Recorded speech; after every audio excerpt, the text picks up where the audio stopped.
राधा राधा रटति सब व्याधा कट जाए।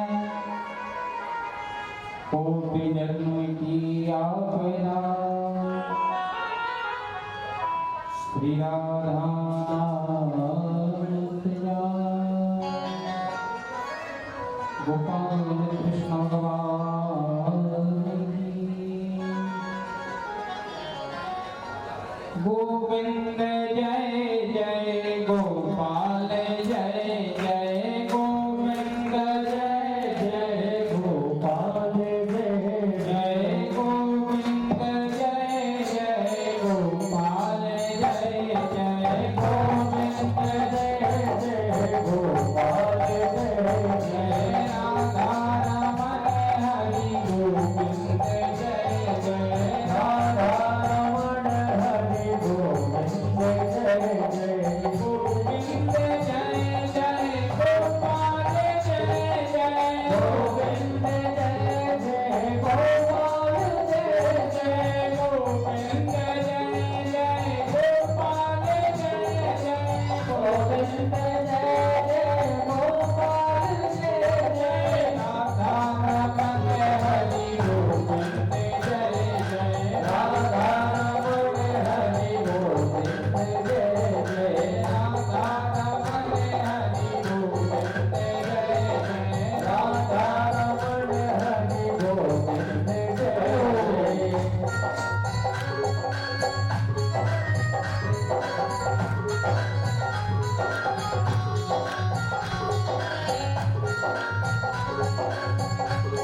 विश्वोत्पत्त्यादि हेतवे तापत्रय विनाशाय श्री कृष्णाय वयं नमः। आइए पुनः कथा में प्रवेश करते हैं। सुखदेव जी महाराज राजा परीक्षित को कथा हृदयंगम करवाते हैं। सुखदेव जी कहते हैं, राजन, कथा का समय परम पवित्र है। कथा का हमको कितना समय मिलता है? 3 घंटे 4 घंटे। 4 घंटे का पावन समय प्राप्त होता है। लेकिन सुखदेव जी कहते हैं 3-4 घंटे अगर कोई ध्यान से कथा सुन ले, 4 घंटा तो छोड़िए, अगर कोई मन से 1 घड़ी भी भाव से कथा सुन ले तो उसका कल्याण हो जाता है। कथा वह दिव्य है जो मनुष्य के अंदर जमे हुए पाप को, मेल को निकाल देती है, दूर कर देती है, भगा देती है।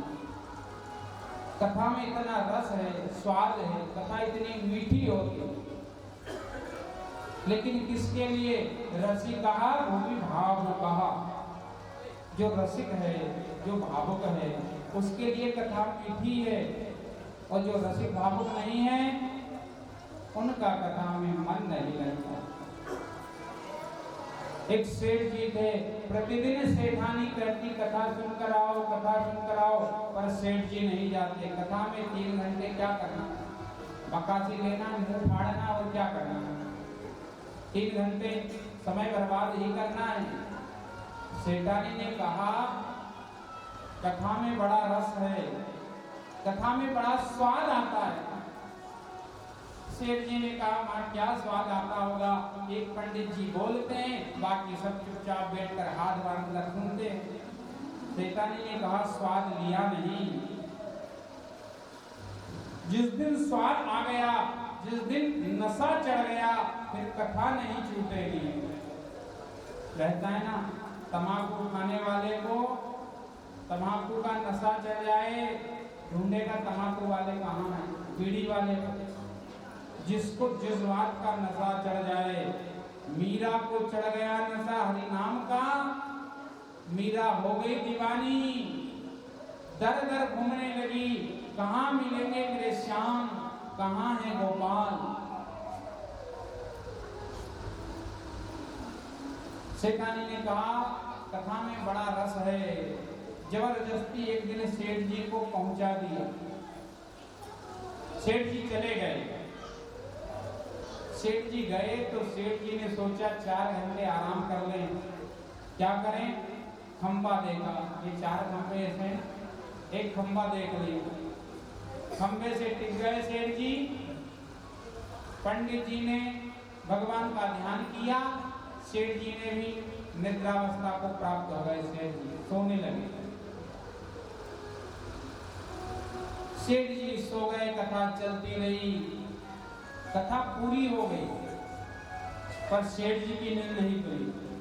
धीरे धीरे सेठ जी ने अपनी जगह बना ली।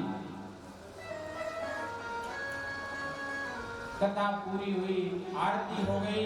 आरती के बाद लोग प्रसाद लेकर गए। लोगों ने देखा सेठ जी कर्म जन्म में आज कथा सुनने आए, उसके बाद भी आकर सो गए। और सेठ जी सोते थे तो कैसी आदत थी सेठ जी की? मुंह खुला करके सोते थे, मुंह फाड़ देते थे। बहुत सारे लोग सोते हैं ना, खुला मुंह कर देते हैं सोती समय। सेठ जी की आदत भी ऐसी थी, सो गए, मुंह खुला कर दिया और स्वयं सेठ जी ऊपर गर्दन करके। लोग आरती लेकर गए, सेठ जी कर्म जन्म में आज कथा सुनने आए, सो गए। आरती वाले ने सेठ जी के सामने आरती ले गए और सेठ जी को दूर से, जय हो देवता, ऐसे ही आते रहना। दूर से आरती दिखा दी। प्रसाद वाला गया पंचामृत लेकर, तो हमारे नवीन भैया जैसा होगा, सोचा कभी कर्म जन्म में सेठ जी आए कथा सुनने। पूछा, भैया कथा से कोई रहा तो नहीं? बोले कोई नहीं रहा। पूरी की पूरी गिलास सेठ जी के मुंह में। सेठ जी तो मुंह खुला करके सोते ही। प्रसाद बांटने वाला आया, शक्कर का 2-3 मुट्ठा, सेठ जी का मुंह लबालब। अब सेठ जी को स्वाद आया जिह्वा में, सेठ जी की नींद खुल गई। उठकर देखा कोई नहीं, अरे कथा में इतना स्वाद आता है, कथा इतनी मीठी होती है। सेठानी से लड़ने लगे, अब तू कथा सुनने नहीं आएगी, अब तू दुकान संभालना, रोज कथा में सुनूंगा, कथा में तो बड़ा स्वाद आता है, बड़ी मीठी है कथा। सेठानी ने सोचा चलो कम से कम एक दिन कथा सुनने गए तो ये तो आए, इनको समझ में कि कथा कितनी मीठी होती है। अब सेठ जी को दूसरा स्वाद, सेठानी समझे दूसरा स्वाद। सेठानी ने सोचा कथा अच्छी लगी होगी तो सेठ जी प्रसन्न होकर रोज जा रहे हैं। दूसरे दिन भी सेठ जी चले गए, खंबे के पास दूसरे दादाजी बैठे थे, बोले ये जगह मेरी है, तो बैठ गए, टिक गए और सेठ जी ने अपना जनरेटर चालू कर दिया। बहुत सारे लोग सोते हैं ना, फुर्राटे मारते, सोने के बाद अगर अगल बगल कोई सो जाए तो सारी नींद खराब। उनका जनरेटर ऐसा चलता है कि फिर कोई सो नहीं सकता। खर्राटे लेने चालू कर दी, अगल बगल वाले दूर, धीरे धीरे पैर भी लंबे कर दिए जगह बनाते हुए। सेठ जी आराम से सो गए। आरती हुई, पूरी आरती हो गई। आरती होने के बाद फिर लोग आए आरती देने, तो लोगों ने सोचा सेठ जी का तो रोज का काम है सोने का, तो लोगों ने आज न तो आरती दी न प्रसाद दिया, चले गए। अपने यहाँ कथा होती उसके बाद सब चले जाते हैं। ये तो बंद जगह है, गेट लगा देते हैं, पर पांडाल में कथा हो तो लोग सब चले गए। सेठ जी आराम से पांडाल में सो रहे हैं, पांडाल खाली। लोगों के जाने के बाद गांव के स्वान, गांव के कुत्ते घूमने लगे पांडाल में, घूमते घूमते, और जैसे ही सेठ जी जिस खंबे से टिके थे, स्वान ने, कुत्ते ने अपना काम कर दिया, और जैसे ही किया और सेठ जी की निद्रा खुल गई। सेठ जी पंडित जी के पास पहुंच गए, पंडित जी आज कैसी कथा सुनाई, बहुत बेकार स्वाद था। अरे कल कितनी मीठी कथा सुनाई थी, कल कथा में कितना स्वाद था। पंडित जी ने कहा भैया हुआ क्या? बोले आज कथा में बिल्कुल स्वाद नहीं आया, बहुत बेकार कथा थी। एक देख रहा था, उसने समझाया सेठ जी कथा तो रोज आनंदमय होती है, लेकिन तुमने दोनों दिन कथा नहीं सुनी, सोने में समय गवा दिया। एक दिन तो भगवान ने तुम्हारे ऊपर दया करी कि एक दिन में सुधर जाओगे, तो पंचामृत शक्कर का प्रसाद मिला, लेकिन जब दूसरे दिन भी तुमने वही गलती करी तो भगवान ही स्वान बनकर आ गए और स्वान मुक्त पिला दिया। क्यों? क्योंकि कथा में तुम्हारा मन नहीं लगा। कथा तो दिव्य होती है। तुलसीदास जी कहते हैं कोई कथा एक घड़ी भी सुन ले तो उसका कल्याण हो जाता है। शब्द ही ब्रह्म है, शब्द रहा अखंड, संत वचन पलटे नहीं, चाहे पलट जाए ब्रह्मांड। शब्द ही ब्रह्म है। कौन सा शब्द कब उतर जाए, और जिस दिन आपके हृदय में शब्द उतर गया, एक शब्द उतर गया बस, उल्टा नाम जपई जग जाना, वाल्मीकि भय ब्रह्म समाना। एक शब्द उतरा था, राम की जगह मरा कह दिया, वह शब्द ऐसा उतरा वाल्मीकि को कि उसने ब्रह्मा के समान वाल्मीकि को बना दिया। एक शब्द तुलसी जी को उतरा था, पत्नी ने कहा जितना मेरे पीछे भाग रहे हो, अगर भगवान के पीछे भागोगे तो तुम्हारा कल्याण हो जाएगा। शब्द ऐसा घर कर गया कि तुलसीदास जी ने सब छोड़ दिया और रामायण लिख डाला। कभी कभी शब्द घर कर जाता है, कभी परिवार वाले कुछ ऐसा शब्द कह देते हैं, वह शब्द जब हृदय में उतर जाता है, आघात कर देता है, तो आदमी सब कुछ छोड़कर वृंदावन चला जाता है, भगवान का हो जाता है। शब्द ही ब्रह्म है, शब्द रहा अखंड, शब्द ही तो ब्रह्म है। सुखदेव जी महाराज कहते हैं, ध्रुव जी का कल्याण हो गया तपस्या कर करके, ध्रुवलोक मिल गया। ध्रुव जी की आयु कितनी थी? केवल 5 वर्ष की। 5 वर्ष की आयु में भगवान की भक्ति करने के लिए ध्रुव जी वन को चले गए। 5 वर्ष की कितनी आयु होती, कितना छोटा सा बालक होता है, लेकिन 5 वर्ष में भगवान को पा लिया ध्रुव जी ने, केवल 5 वर्ष में। और हम आप जीवन सारा बिता देते हैं पर भगवान को नहीं पाते। ध्रुव जी ने 5 वर्ष में तपस्या करी तो उसी क्षण भगवान ने सारा राजपाट ध्रुव को दे दिया। और जो उत्तान पाद का पुत्र उत्तम था वह देखता रह गया पर उसे कुछ प्राप्त नहीं हुआ। और ध्रुव जी ने राजपाट भी 1000 वर्ष तक होगा और एक लोक पा लिया। कौन सा? ध्रुव लोक, आज भी अजर अमर है, ध्रुव तारा। उत्तर दिशा में ध्रुव तारा है। किसी की मृत्यु आ जाए तो 6 महीने पहले ध्रुव तारा दिखना बंद हो जाता है। आप देखना उत्तर दिशा में होता है। पुराने लोग जानते होंगे ना, तारे, हिरणी आती है, सप्तऋषि आती है ऊपर तारों में। अब तो क्या कहना, ये आधुनिक जमाना। पुराने लोग घड़ी नहीं रखते थे, तारों को देखकर बता देते थे कितना समय हो रहा है रात में। दिन में सूर्य की छाया देखकर बता देते थे क्या समय है। तारों की परिस्थिति देखकर बता देते थे वर्षा कैसी होगी, फसल कैसी होगी। चंद्र देखकर बता देते थे कौन सी फसल का भाव बढ़ा होगा, कम होगा। कैसे हमारे पूर्वज थे ज्ञानी, और हमारे पास सारे यंत्र हैं नापने के, लेकिन फिर भी बुद्धि 0 पॉइंट।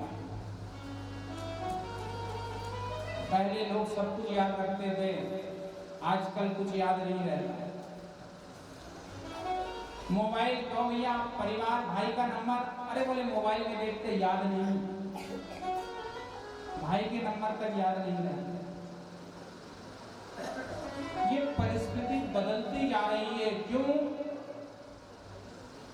हम सत्यता से दूर होते जा रहे हैं, दिखावे को पास में ला रहे हैं, सत्य को दूर कर रहे हैं। सत्य क्या है उससे हमें कोई लेना देना नहीं, दिखावा क्या। बुद्धि कमजोर होती जा रही है। सुखदेव जी महाराज कहते हैं, राजन, मनु के बड़े पुत्र था जिनका नाम था प्रियव्रत। प्रियव्रत तपस्वी, पृथ्वी की 7 परिक्रमा लगाई।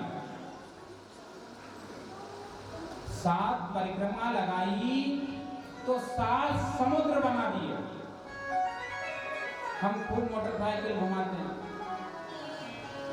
आजकल नए लोग तो बड़े बड़े स्टैंड करते हैं, गाड़ी आगे से उठा देना, फिर बाद में एक्सीडेंट हो जाए, लग जाए तो घर वाले को परेशान करना।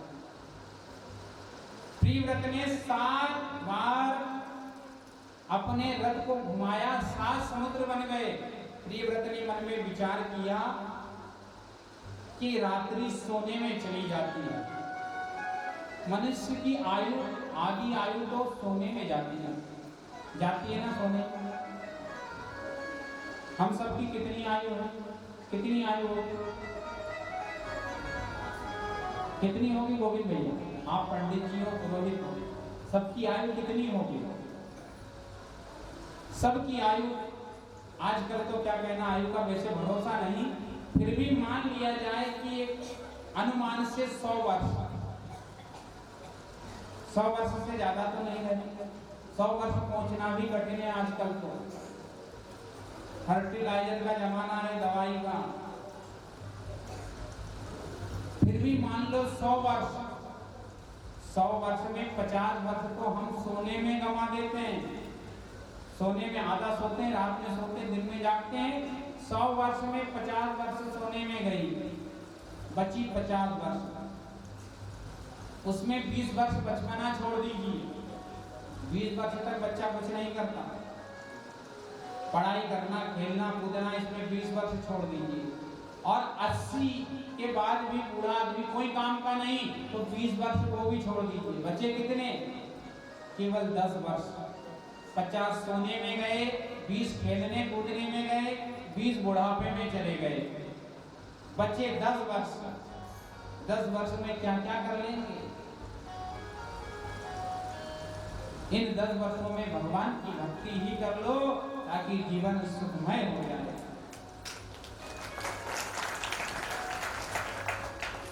प्रियव्रत ने अपना सूर्य के सामने रथ अड़ा दिया, रात्रि नहीं होने दी। ब्रह्मा जी आए, समझाया रात्रि का होना भी जरूरी है।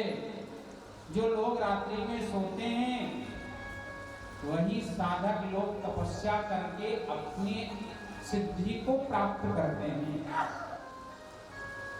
राजस्थान के एक संत हैं जिनका नाम है दाता। वो रात में 9 बजे से लेकर सुबह 4 बजे तक तपस्या करते हैं। बहुत सारी सिद्धि को प्राप्त कर लिया। जिसको जो आशीर्वाद दे दे प्राप्त हो जाता है। प्रियव्रत से कहा रात्रि में साधक लोग साधना करते हैं, इसलिए रात्रि बहुत जरूरी है। और दूसरा सबसे ज्यादा जरूरी ये है कि लोग दिन भर मेरा तेरा, इसका उसका, इसकी बुराई उसकी बुराई करते हैं और रात में शांति से सब सो जाते हैं, शांति से सोते हैं। और अगर रात में कोई 2-4 रात नहीं सोए तो डॉक्टर को दिखाना पड़ेगा, नींद नहीं आ रही।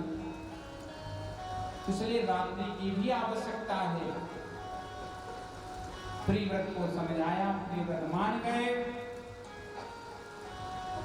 ध्रुव जी के अंग थे, अंग के बेन हुए, बेन अत्याचारी था। संतों ने मंथन किया। पृथु जी महाराज निकले जिन्होंने पृथ्वी का दोहन किया।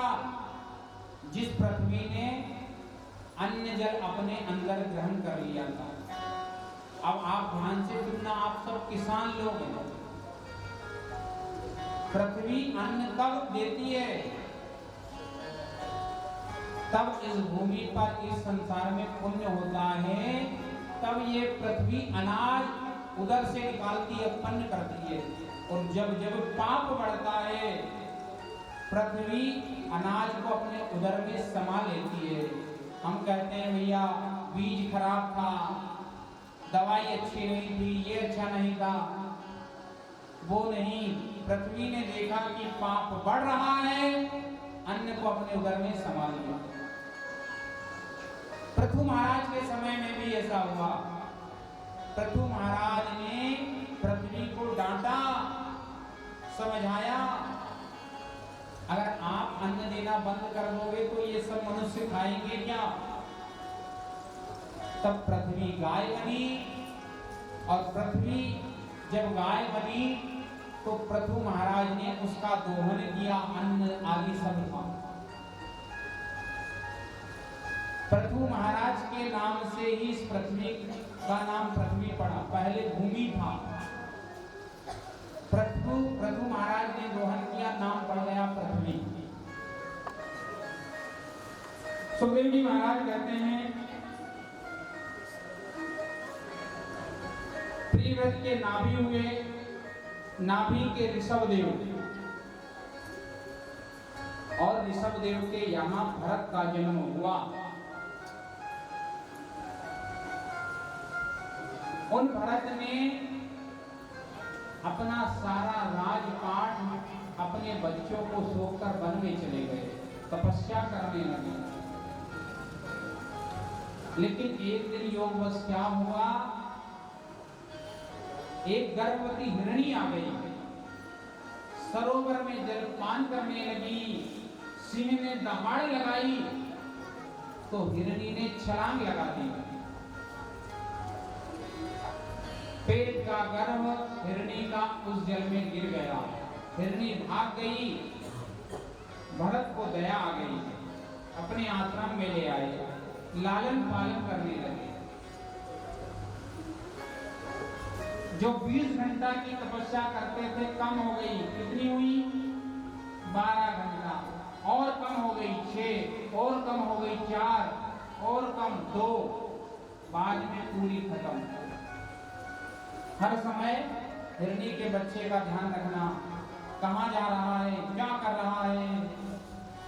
ये भरत की दशा नहीं है, ये हम सबकी दशा है।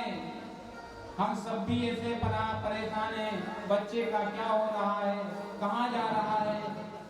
पंडित जी नौकरी कब लगेगी, पंडित जी विवाह कब होगा, इसकी कुंडली तो देखना, इसकी कुंडली में क्या योग बन रहा है।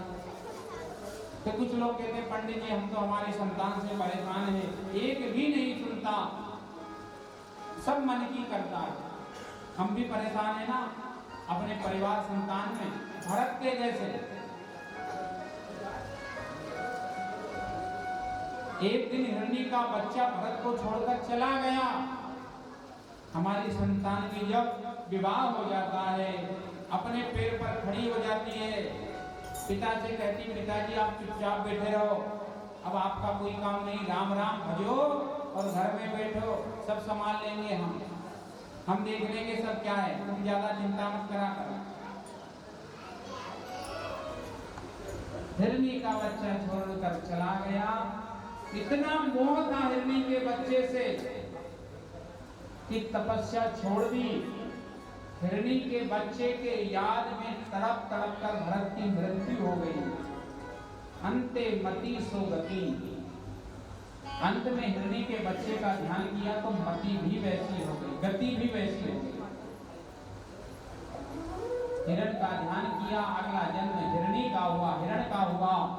लेकिन इस बार भरत ने गलती नहीं करी।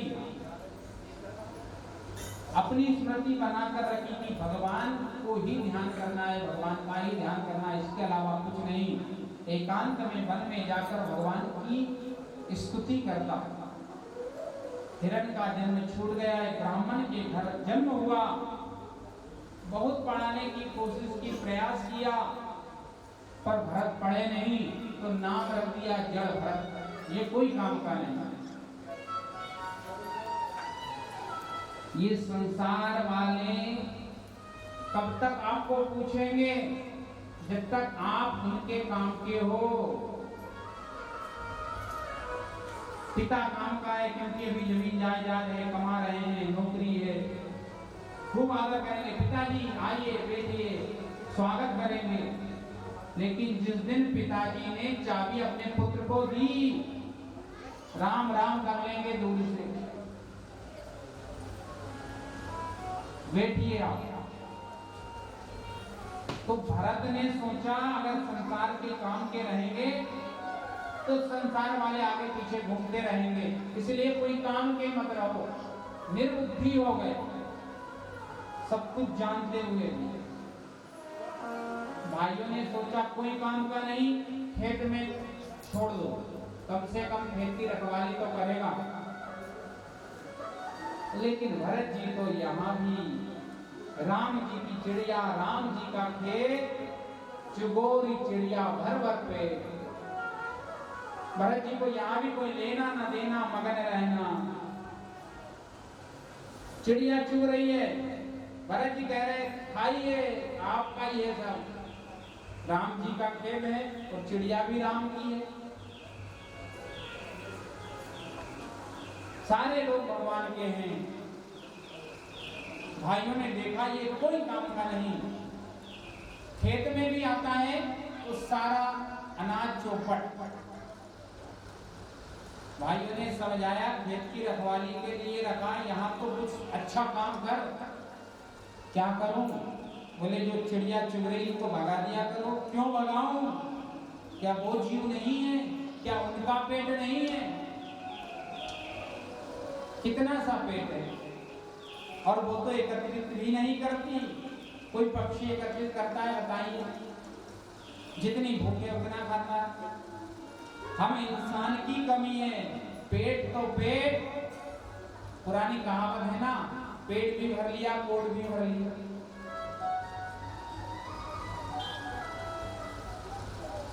और पक्षी जितने भूख हो उतना खाकर उड़ जाते हैं। कल की चिंता नहीं, कल क्या होगा। कल फिर वही भगवान देगा जिसने हमें जन्म दिया है। वह कल की चिंता हम क्यों करें, उसको चिंता है। भगवान का कहना है भूखा तो मैं जगाता हूं लेकिन भूखा किसी को सुलाता नहीं हूं। सबकी व्यवस्था करके रखी है मैंने। पक्षी के लिए, पशु के लिए, जिसका जो भोजन भगवान ने निर्धारित किया है, भगवान उसकी व्यवस्था करते हैं। फिर क्यों कल की चिंता? कल की चिंता में हम दुखी हैं। कभी कभी आज हमको बहुत सुख है, हम आनंदित हैं, लेकिन आज के सुख को हम भूल जाएंगे। क्यों भूल जाएंगे? हमें कल की चिंता है। कल क्या होगा, कल क्या होगा, कल क्या होगा। कल कल करते करते मर जाते हैं। कभी कल नहीं आता, काल आ जाता है। कल तो नहीं आता पर काल आ जाता है और हमें घसीट ले जाता है। भरत ने कहा जिन पक्षियों को भगवान ने अन्न चुगने के लिए भेजा है मैं उन्हें क्यों रोकूं। राम जी की चिड़िया, राम जी का खेत, चुगोरी चिड़िया भर भर पेट खूब खाइए। घर वालों ने कहा ये तो बर्बाद कर देगा भैया, इसको खेत से भी भगाओ, कोई काम का नहीं। एक बार एक भक्त था जो संतों की खूब सेवा करता था। घर वालों ने देखा तो कहा चलो घर पे, यहाँ कोई काम नहीं, जितने संत आते तुम बुला लाते हो, घर का सारा अन्न खराब कर दिया। पिता ने कहा आज के बाद अगर तुमने कोई संत को बुलाकर भोजन करवाया तो घर से निकाल दूंगा। डरा दिया और कहा जाओ खेत में बीज बो कर आना। तो बहुत सारा अन्न दिया, बीज बोने के लिए जाने लगे। रास्ते में संत मिल गए। संतों ने पूछा भैया यहाँ पे भोजन मिलेगा? ये भक्त माल में कथा आती है हरिदास जी की। वो ऐसे हो गए जिन्होंने संत के लिए अपना जीवन हर समय लगा दिया।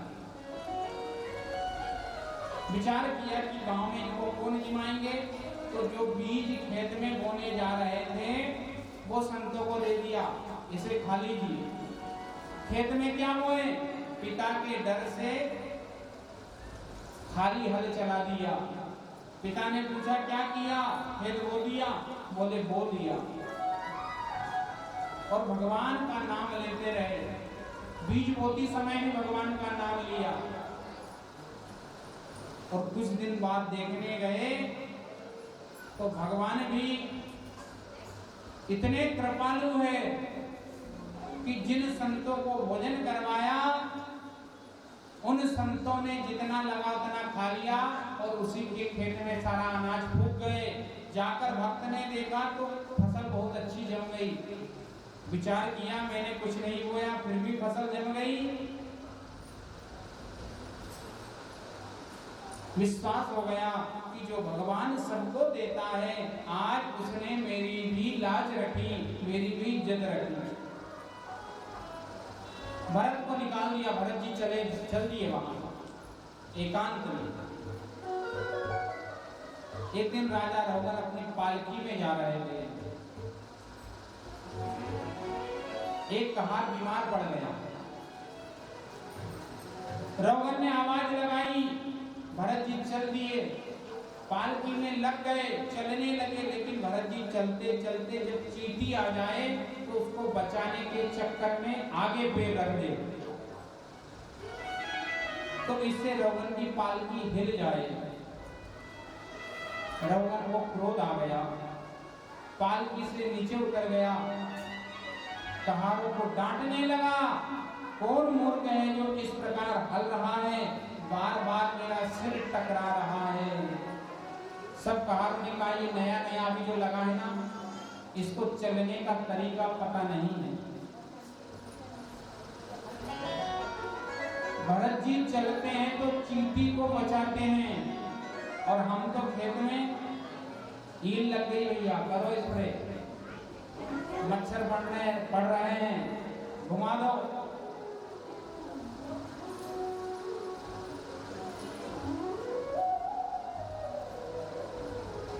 रघुवन ने कहा तू जानता नहीं है किसकी पालकी है, ये राजा रघुवन की पालकी है।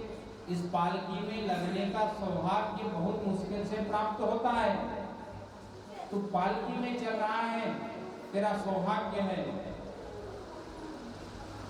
जड़ भरत से रहा नहीं गया।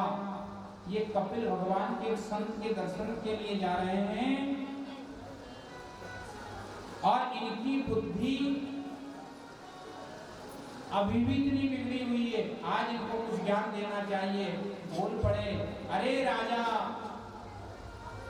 किस बात का अभिमान करता है, कौन राजा है कौन रक्त है, ये तो सब भगवान की लीला है। किसी को राजा बना दिया, किसी को गरीब बना दिया, किसी को बड़ा बना दिया, किसी को पटेल बना दिया, ये सब भगवान की लीला है। कब वो किसको क्या बना दे, कब बदल दे, कोई भरोसा नहीं। न जाने कब वो क्या कर दे, ये उसका काम करा रहा है, कब बदल दे।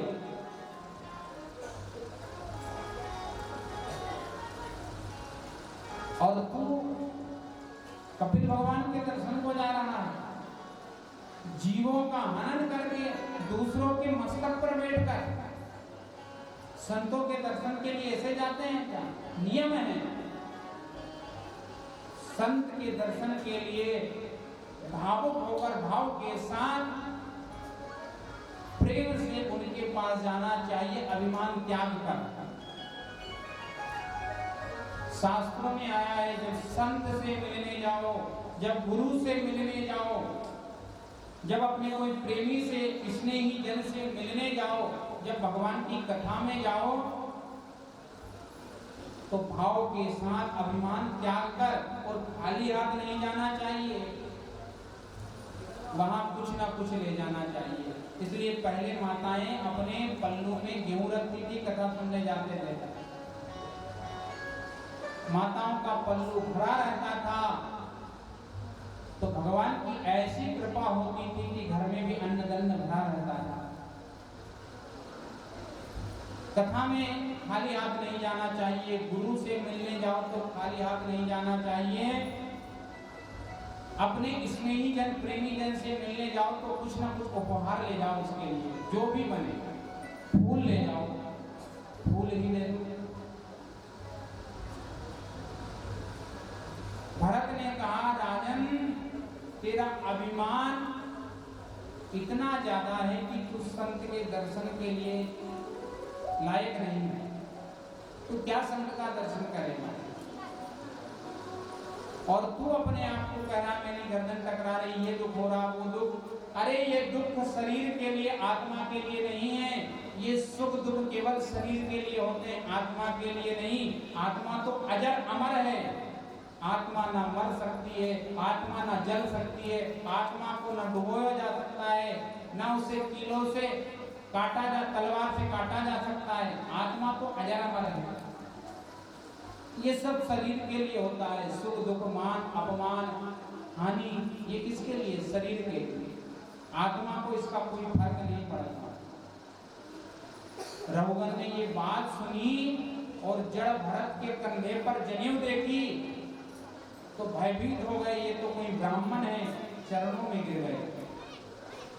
महाराज मैं आपके चरणों में गिरता हूँ, आप कोई ज्ञानी पुरुष लग रहे हो, मुझे बताओ अभी अभी आपने कहा कि सुख दुख शरीर के लिए होता, आत्मा के लिए नहीं। तो ये शरीर के अंदर ही तो आत्मा बैठी है, शरीर से बाहर तो नहीं है। तो शरीर को तकलीफ होगी, जब शरीर को होगी तो आत्मा को भी होगी। अरे जिस घड़े में पानी रखा है, घड़ा गर्म होगा अगर घड़ा गर्म होगा तो पानी गर्म होगा ही होगा। भरत जी हंस दिए, राजन बात तो बड़ी बड़ी करता है पर तुझे थोड़ा सा भी ज्ञान नहीं। तू जिस घड़े को कह रहा है कि घड़ा गर्म होता है फिर पानी गर्म होता है, ये लौकिक वस्तु है, ये संसार की वस्तु है, ये नाश होने वाली वस्तु है, इसलिए प्रकृति पर इनका प्रभाव पड़ेगा। आत्मा इनसे परे है, आत्मा पर प्रकृति का कोई प्रभाव नहीं पड़ता। आत्मा और परमात्मा दो हैं, प्रकृति का प्रभाव इनसे परे है, अलग है। ये लौकिक वस्तु है, ये नष्ट होने वाली वस्तु है, घड़ा नष्ट हो जाएगा, लेकिन आत्मा नष्ट नहीं होती। आत्मा अजर अमर है, इसलिए इस पर कोई प्रभाव नहीं पड़ता। रघुवर ने पूछा, अब मैं कपिल के यहाँ नहीं जाऊंगा, कपिल भगवान के यहाँ, अब तो आप मुझे आत्मा का ज्ञान दीजिए, क्या करना चाहिए? भरत ने कहा, जीवन में मान अपमान हानि लाभ सब छोड़कर भगवान का हो जाना चाहिए। क्यों? क्योंकि ये मनुष्य शरीर भगवान को पाने के लिए मिला है। मनुष्य मात्र का परम लक्ष्य है भगवान को प्राप्त कर लेना, भगवान को पा जाना। स्त्री पुरुष बच्चा बूढ़ा ये सब शरीर से होते हैं, आत्मा हमारी सबकी एक है, और जिसको हमें परमात्मा से मिलाने के लिए प्रयत्न करना चाहिए, जीवन भर अग्रसर रहना चाहिए, और पहला लक्ष्य यही होना चाहिए कि हम भगवान को कैसे प्राप्त करें। बाकी काम बाद में, पहला काम भगवान को कैसे मिले, भगवान को कैसा पाया जाए, किस तरह से भगवान से प्रेम हो, किस तरह हम भगवान को जाने, ताकि हमारा कल्याण हो। परम लक्ष्य तो हमारा ये है, पर संसार में आकर हम सब भूल जाते हैं, सब भूल जाते हैं। और आजकल तो क्या कहना, आज भगवान कृष्ण का जन्म भी करना है, आजकल तो क्या कहना, बहुत सारे उपदेश दिए भरत जी ने, बहुत सारे। रघुवर को ज्ञान हो गया, अपने राज्यपाट को पुत्रों को दिया और वन में भगवान की भक्ति करके भगवान को प्राप्त हो गए। सुखदेव जी महाराज कहते हैं, राजन मनुष्य मात्र का कर्तव्य है भगवान को पा लेना, किसी भी प्रकार से भगवान को जान लेना, इसके लिए कुछ भी करना पड़े। मीरा ने घर त्याग दिया, परिवार त्याग दिया, पति को त्याग दिया, भगवान मिल जाए। सूरदास ने अपनी आंख फोड़ ली, गरम गरम सरिये दोनों आंख में डाल लिए, क्यों? भगवान मिल जाए। नरसिंह ने अपना, नरसिंह मेहता ने सब कुछ दान कर दिया, बड़े राजा थे, लेकिन ऐसे राजपाट से क्या तात्पर्य जो भगवान से दूर रखे, भगवान से मिलने के लिए सब कुछ त्याग दिया और तंदुरा लेकर भगवान की भक्ति करने निकल गए। यही कर्तव्य हमारा है कि हम भगवान को कैसे पाएं, भगवान से कैसे मिले। धन थोड़े दिन का है, आज है कल है ना है पता नहीं, शरीर का भी भरोसा नहीं, कब नष्ट हो जाए, इस शरीर में कब बीमारी लग जाए, कोई भरोसा है। लेकिन शरीर के रहते रहते भगवान को प्राप्त कर लिया तो समझना आपने मानव जीवन सुधार लिया, मानव जीवन को सफल कर लिया। अन्यथा पुनरपि जननम पुनरपि मरणम पुनरपि जननी जठरे शयनम, आना जाना लगा रहेगा, कुछ हाथ नहीं लगेगा। सुखदेव जी महाराज कहते हैं, राजन इस कथा को जो श्रवण करता है उसे आत्मज्ञान की प्राप्ति होती है और वह भगवान को प्राप्त हो जाता है। गोपाल कृष्ण भगवान की। आइए सुंदर एक भजन ताली बजाकर आनंद के साथ आलस्य दूर करके जय हो।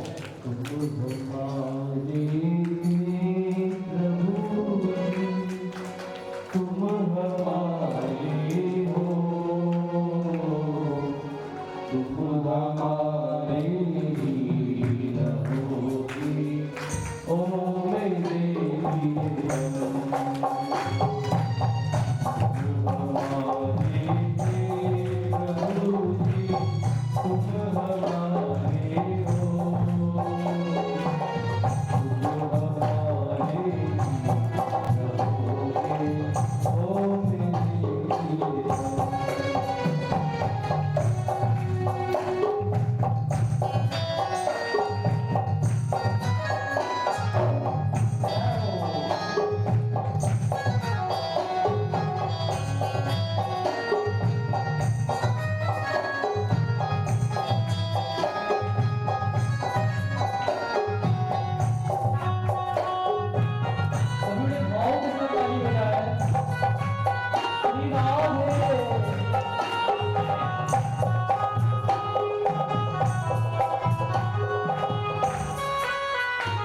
हम तुम्हारे हैं, और यही रिश्ता रहेगा। बाकी सब रिश्ते समय आने पर समाप्त हो जाएंगे। रिश्ता भगवान से ही रहता है, और इस संसार से जाने के बाद वही रिश्ता काम आता है। सुखदेव जी महाराज कहते हैं मनुष्य को अभिमान त्याग देना चाहिए और भगवान की शरणागति ले लेना चाहिए। मदमस्त एक हाथी था जिसको अपने परिवार का अभिमान, सरोवर में गया, जल क्रीड़ा करने लगा, एक मगर ने पैर पकड़ लिया। हाथी ने सोचा मैं इतना बलवान, मगर मेरा क्या कर सकता है।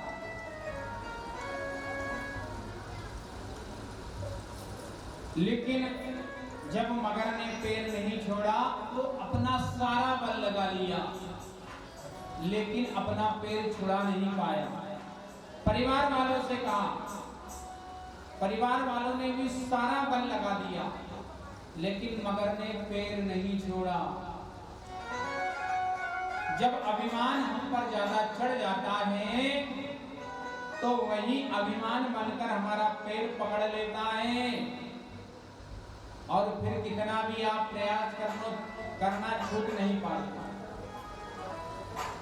परिवार वालों ने प्रयास कर लिया, सब विफल हो गए, अंत में छोड़कर जाने लगे गजराज को। गजराज ने पूछा कहां जा रहे हो?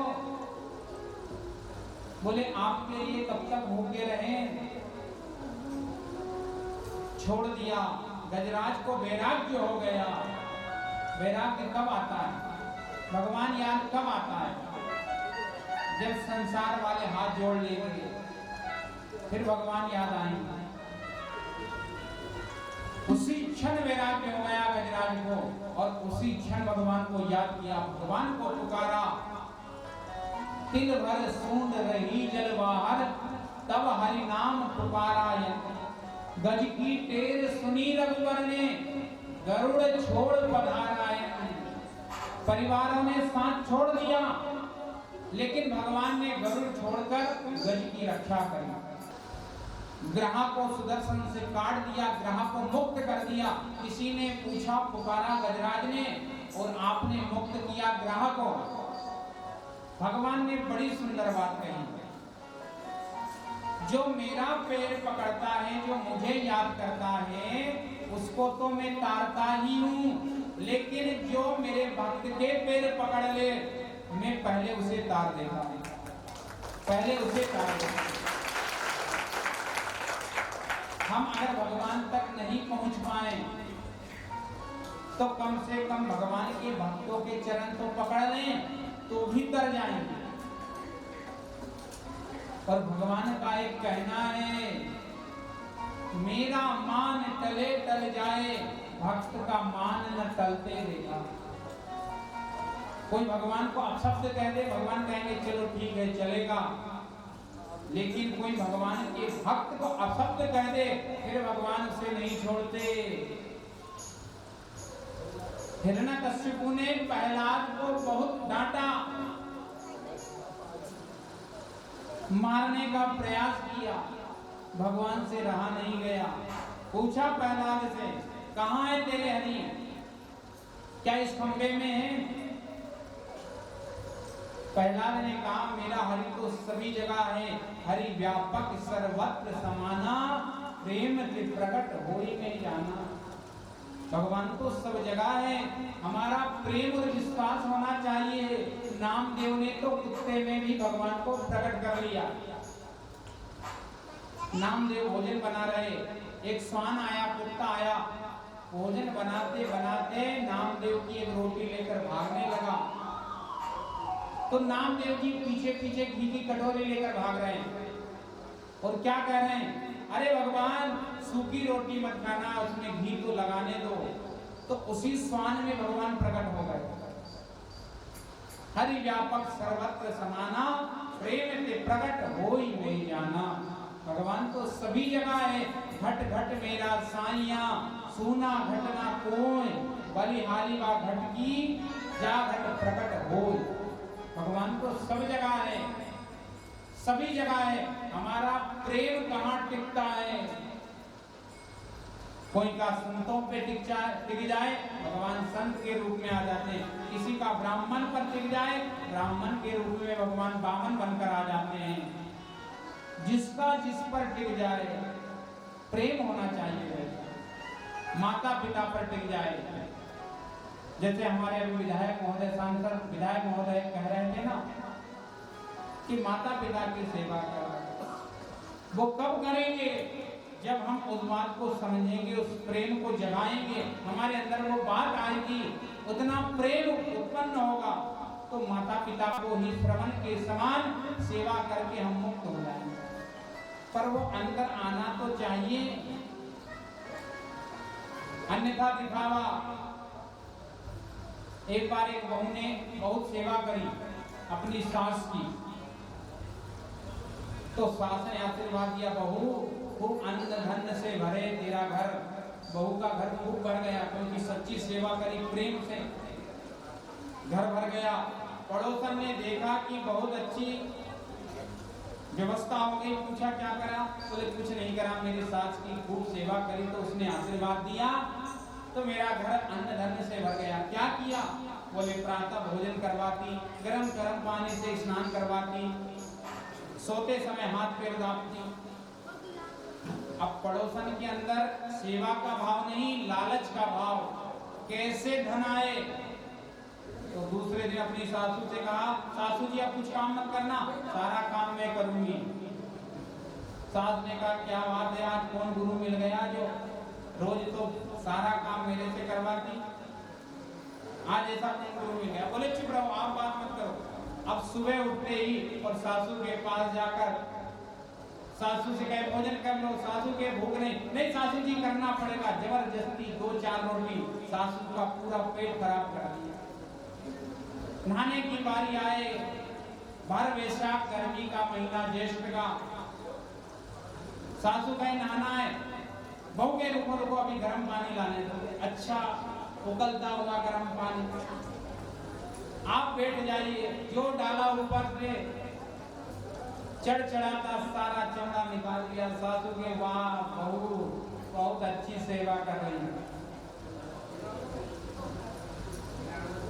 फिर पैर पर पड़कर कहे सासू जी अब मुझे आशीर्वाद दो कि मेरे घर में अन्न धन आए। सासू ने कहा गरम फूटे मेरे, सारा शरीर जला दिया, पेट खराब कर दिया, क्या आशीर्वाद दूं?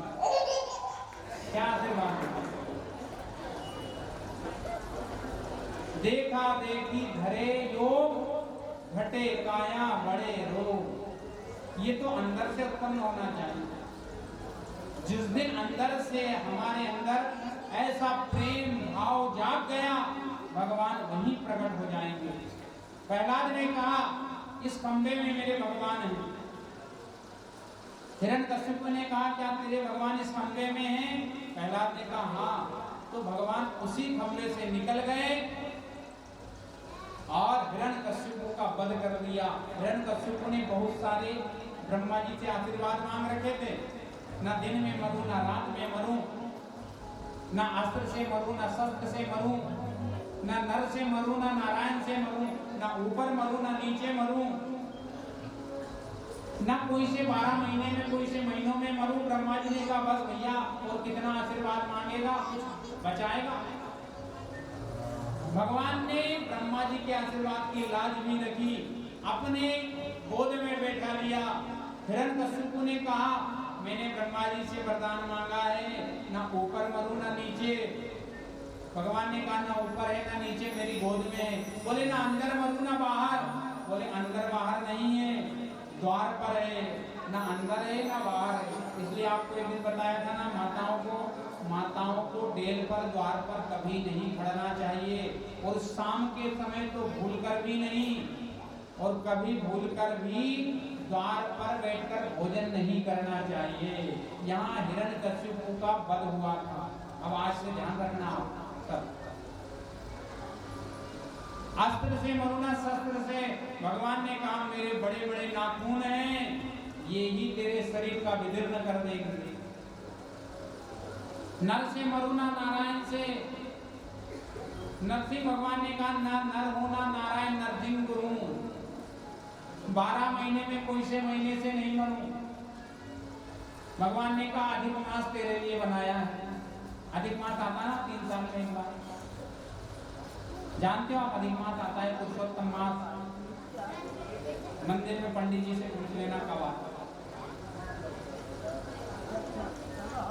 विदीर्ण कर दिया हिरण्यकश्यप के शरीर को और प्रहलाद को आशीर्वाद दिया भगवान ने। बोले गोपाल ने कृष्ण भगवान। सुखदेव जी महाराज से राजा परीक्षित ने पूछा, महाराज आपने इतनी बात बता दी ज्ञान की, मेरे तो सब समझ में नहीं आ रहा है। आप तो ये बताओ कोई छोटा उपाय है जिससे मनुष्य मुक्त हो सकता है। तब सुंदर एक कथा सुनाई। आज भी मरते समय अगर नारायण का भगवान का नाम ले ले तो सारे जीवन के पाप उसके क्षय हो जाते हैं और वह भगवान के लोक को जाता है। अजामिल की कथा सुनाई। अजामिल एक ब्राह्मण था लेकिन संग के कारण बिगड़ गए। वेश्या को घर में ले आया, रमण करने लगा, बहुत सारी संतानें हो गई। एक दिन कुछ संत आ गए, लोगों से पूछा यहाँ कोई ब्राह्मण का घर। लोगों ने मजाक मजाक में अजामिल का घर बता दिया कि वो बड़ा ब्राह्मण है, वेदज्ञ है, ज्ञानी है। संत चले गए। अजामिल ने संतों को देखा तो खूब सेवा करी। जीवन में ध्यान रखना, हर आदमी से कुछ ना कुछ गलती हो जाती है, पाप हो जाता है, लेकिन जब पाप को क्षय करने का मौका मिले, गलती को सुधारने का अवसर प्राप्त हो, उस समय उस मौके को मत छोड़ना। जैसे हमने जीवन में कितने भी पाप किए हैं, आज हमको भगवान ने अवसर दिया है पाप को क्षय करने का, पाप को नष्ट करने का। कथा रूपी इस गंगा में स्नान करने का अवसर प्राप्त हुआ है, इस मौके को हम मत छोड़ना। अजामिल ने खूब सेवा करी तो संत प्रसन्न हो गए। अजामिल ने कहा महाराज मैंने जीवन भर पाप करा, मरने के बाद मैं तो नरक में जाऊंगा। अब नरक से क्यों बचना चाहिए? क्योंकि यहाँ के दुख तो छोटे हैं, थोड़े हैं। नरक के दुखों को आप जब सुनोगे तो आपकी रूह कांप जाएगी। गरुड़ पुराण सुनते हो, हमारे गोविंद पंडित जी सुनाते होंगे आपको, पुरोहित जी। गरुड़ पुराण तो सुनते हैं ना, पंडित जी सुनाते हैं। उसमें गरुड़ पुराण में ध्यान से सुनना, मरने वाला जीव कहाँ कहाँ जाता है। 13 दिन तक अपने घर में रहता है, घर के डांडों में, इसलिए तो 13 दिन तक खूब धूप ध्यान करते हैं। 13 दिन तक जितना भी लेते हैं सब करते हैं। फिर 13वें के दिन सब काम समाप्त, पिंडदान हुआ। ब्राह्मण ने कहा अंडा सो पिंडम, अंड में पिंड को अंड में मिलाया, भगवान में मिलाया। उसी दिन से वह जीव घर से निकल लेता है, उसकी यात्रा प्रारंभ होती है, उसको शरीर प्राप्त होता है। कितना? अंगुष्ठ मात्र, अंगुष्ठ के बराबर यात्रा होती है। कर्म के अनुसार क्या क्या कर्म किया, पाप किया तो वह दक्षिण दिशा में जाता है। वहां यम के लोग वहां उसको यातना देने के लिए खड़े रहते हैं। खोलती हुई तेल की कढ़ाई में डाल दिया जाता है, रोज भजिए जैसा तलाता है। 1-2 दिन नहीं, कई वर्षों तक मरता नहीं। वहां मरने का कोई सिस्टम नहीं है, वहां यातना दी जाती है, कष्ट उठाता है। वहां दर्द की गोली भी नहीं कि एक ले लो दर्द समाप्त, वहां तो दर्द उठाना ही पड़ता है। ऐसी कील चुबाई जाती है हजारों, उनकी वेदना को सहना पड़ता है। गरम लोहे के खंभे से चिपकाया जाता है। नरक की यातना इतनी दुखदाई है, भगवान से इसलिए तो प्रार्थना करना, प्रभु कभी नरक के दर्शन मत करवाना। आप लोगों के नहीं होंगे, चिंता मत करना। इतने बैठे हैं 5 साल, इसके बाद की गारंटी नहीं है, पर यहाँ इतने जो बैठे हैं ये तो भागवत जी की गारंटी कि आप कोई भी नरक में नहीं जाओगे, आप सब भगवान के लोक को जाओगे। ये अपने लिए कितनी सुंदर ताली बजाई आप।